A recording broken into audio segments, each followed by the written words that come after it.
Welcome back. You've been watching a special transmission of ICC Champions Trophy 2025. Break पे जाने से पहले हम जो हमारा न्यूजीलैंड का स्क्वाड है पाकिस्तान का उसको डिस्कस कर रहे थे. सलमान, एक सवाल, हमें बहुत सारे आपके फैंस के मैसेजेस आए and they were curious to know कि उस्मान खान को किस बेस पे सिलेक्शन कमेटी ने ड्रॉप किया होगा. He was about to make his ODI debut also, वो हुआ नहीं और आपने उसको ड्रॉप कर दिया. तो ड्रॉप करने की वजह क्या हो सकती है? देखिए, पाकिस्तान की खासियत यही है, ना आने की वजह ना जाने की वजह. जब वो आए थे तो ये नहीं समझ आई कैसे आ गए, क्योंकि पिछले किसी टूर में नहीं थे. ठीक है, हाँ, अगर चैंपियंस कप की परफॉर्मेंस पे उन्हें लिया गया था जो कि उनकी बहुत अच्छी थी, तो फिर वो खिलाया क्यों नहीं गया और खिलाए बगैर बाहर कैसे हो गया? So there all question marks. How you come in and how you leave is a question for the selectors to answer. Team ने पैथेटिक जो परफॉर्मेंस पुटअप किया उसकी सबसे बड़ी रीजन है कि इररेलेवेंट सिलेक्शन थी. तो चेंजेस टीम में हुए हैं, चेंजेस सिलेक्शन कमेटी में होने चाहिए. प्लेयर्स को सजा दी गई है. वो भाईजान पूछना तो सिलेक्टरों से था कि भाईजान ये आपने क्या बनाया. यू सी, आप न्यूजीलैंड 3 स्पिनर के साथ जा रहे हैं और आप दुबई 1 स्पिनर के साथ गए थे. ये ब्लंडर लड़कों ने तो नहीं किया, अपने बस से उठा के लड़के तो नहीं आगे थे स्टेडियम कि जी हमें खिलाओ.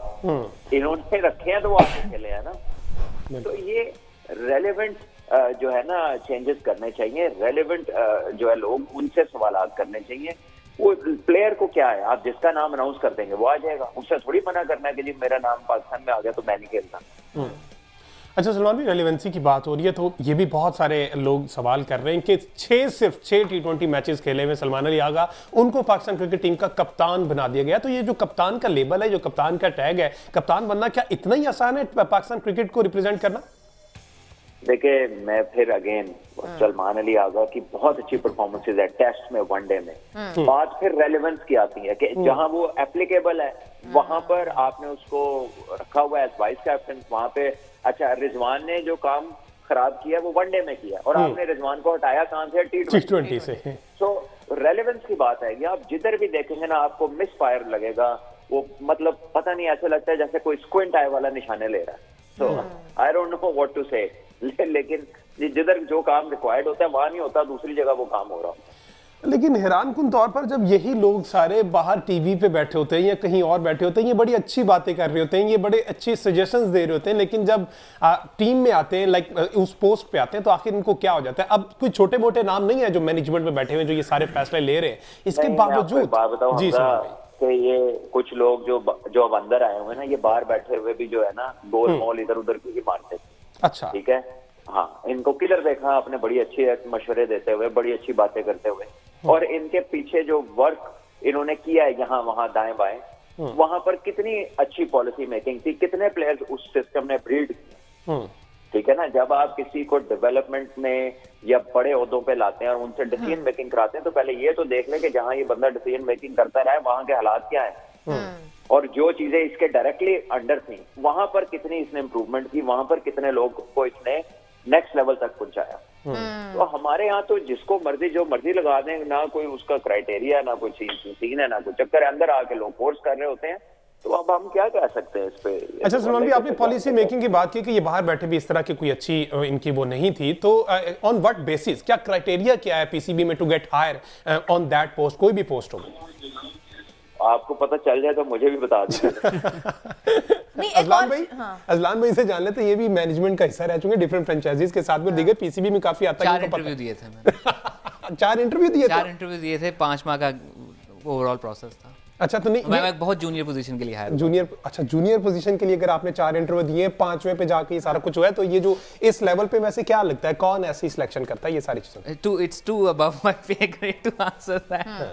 बट ऑब्वियसली हमें ओवरऑल अगर देखें तो ट्रांसपेरेंसी उस तरह से नजर भी नहीं आती. हमारे जो अगर आपको कभी मौका मिले तो जो पीसीबी के हायरिंग के एड्स होते हैं वो भी अगर देखी जाएं, बिकॉज एक सर्टन उनको बाय लॉ रिक्वायर्ड है कि एक सर्टन पे चेक के बाद आपने अगर किसी को हायर करना है तो आपने उसका बाकायदा इश्तिहार देना है. लेकिन अगर आप उस इश्तिहार को भी गौर से देखें तो वो इतना टेलर मेड होता है कि वो कोई एक आधा शख्स ही उसके ऊपर पूरा उतर पाता है. तो वो नॉर्मली यही फिर क्या असर है. वाज़ेह मिसाल जब बहुत उम्दा मिसाल जब मोहम्मद हफीज़ साहब की हायरिंग थी, उसका अगर आप इश्तिहार जाके देखें. नहीं तो हफीज़ साहब की, भाब रियाज साहब की क्या थी, मुझे वो भी जरा समझा दें. अगर कोई समझ आता है आपको तो मुझे भी बता दीजिएगा.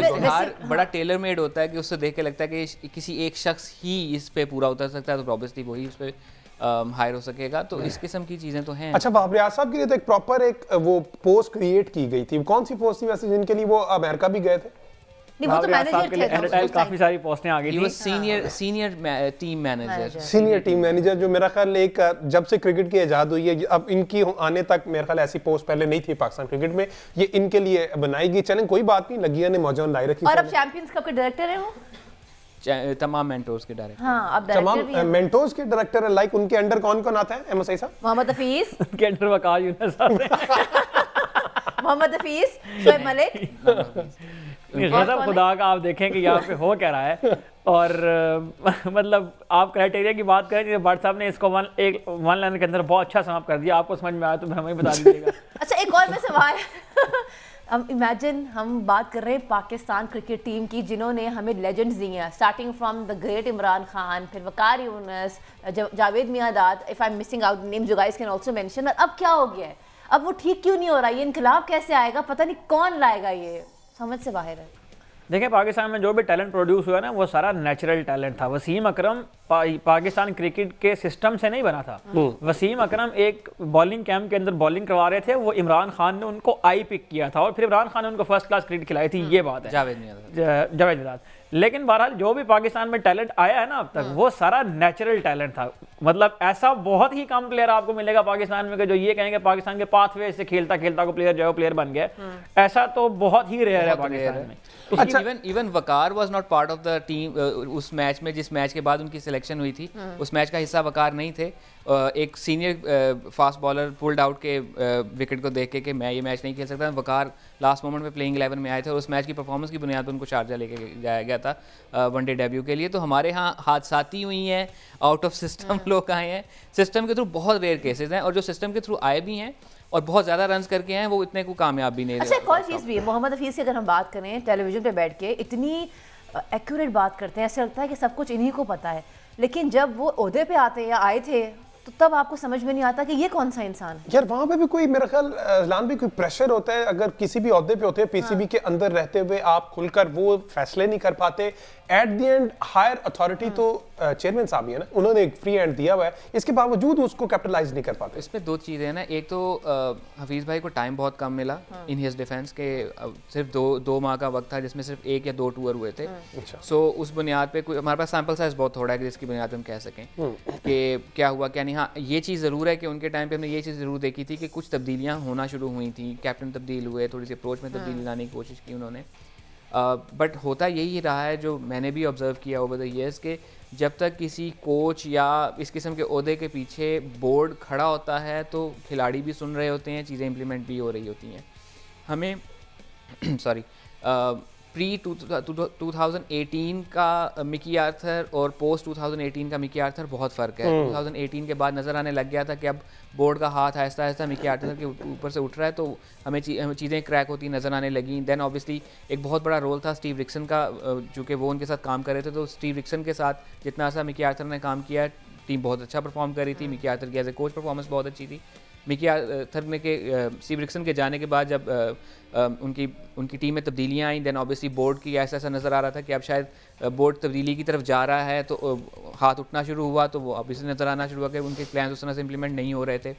Same with can go with the case of Hafeez भाई, कि जब उनको लाया गया उस वक्त बोर्ड डिफरेंट था, जिस वक्त वो हटे हैं या जिस वक्त वो जा रहे थे उस वक्त बोर्ड तब्दील हो चुका हुआ था, तो नज़र आ रहा था कि नया बोर्ड में भी इनके साथ कंटिन्यू नहीं करेगा। तो लिहाजा उनकी वजह टीवी बैठ के शिकायत कर रहे होते हैं कि मुझे यही मेरे कोचेज़ आके बताते थे कि जी मैं जो प्लान देता हूँ वो तो ना सुना जा रहा है, ना वो ऑब्जर्व किया जा रहा है, ना उसको इम्प्लीमेंट किया जा रहा है। तो ये बहुत बड़ा फैक्टर है। तो कौन नहीं ऑब्जर्व करता, कौन नहीं सुनता, लेकिन हमजा मेरा यहाँ पर ये नाम उन्होंने नहीं बताया। देखें, बात ये है कि अगर मोहम्मद हफीज़ साहब को इस बात का अंदाजा था कि उनका टेन्योर ज़्यादा अरसा नहीं चलने वाला, तो वो आए क्यों? मोहम्मद हफीज़ साहब को अगर इस बात का अंदाजा था कि जो पॉलिसी मैं बनाऊंगा मुझे उनको इंप्लीमेंट करने का वक्त नहीं मिलेगा, तो उन्हें वो पोस्ट क्यों ली?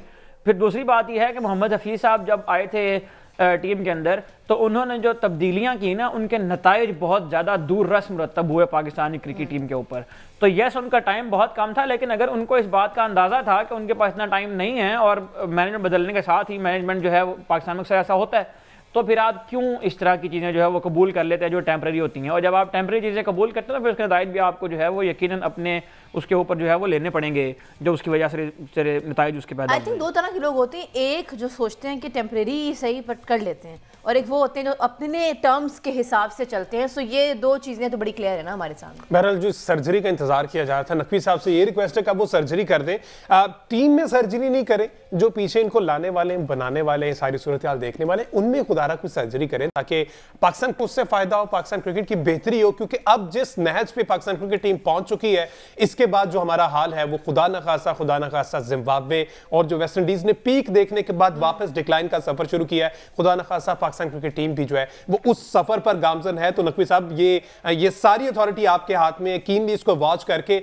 देखें कि कौन पाकिस्तान क्रिकेट के लिए बेहतर है और कौन सा ऐसा शख्स है जो पाकिस्तान क्रिकेट को तबाह कर रहा है। उसको इस सिस्टम से हटाना जरूरी है, चाहे इसके बहुत सारे सर्कमस्टांसेस आएंगे, लेकिन पाकिस्तान क्रिकेट के लिए वो बेहतर होगा। मेरा ख्याल आज के शो से इतना ही, कल फर्दर पाकिस्तान क्रिकेट टीम पर कल आपसे मुलाकात करते हैं 1 से 2। Till then take care of yourself, give us your feedback. मिलके कहेंगे जाते जाते पाकिस्तान जिंदाबाद।